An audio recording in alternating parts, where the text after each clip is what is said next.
I think in terms of the analysis, these days, there's not much difference anymore. I mean, when we started to get involved, so we have, GE scanners here, that we could really only do like one type of block design. Mm-hmm. To be honest, I don't know if that's changed much, but it was more, the challenges were more to access the data.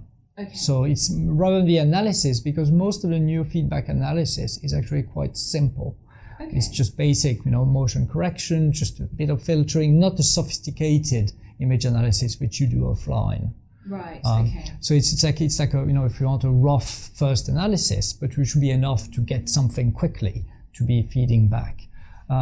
The biggest issues we've had over the years was access to the data, right, and make sure that all the different pieces of equipment are talking to each other within, in our case, within the constraints of being both in a clinical hospital network and a university network, and having the two networks not talking to each other is already a challenge in itself, because of course our scanners tend to be on a clinical network, hospital network, when we have a lot of unanonymized data floating around, whilst the university network is the opposite, where you don't want, ideally, anything which is not anonymized.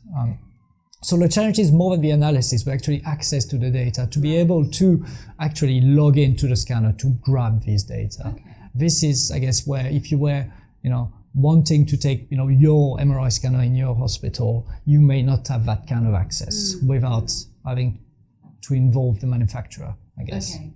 Or physicists. Get quite deeply into the system. Or your friendly local physicists.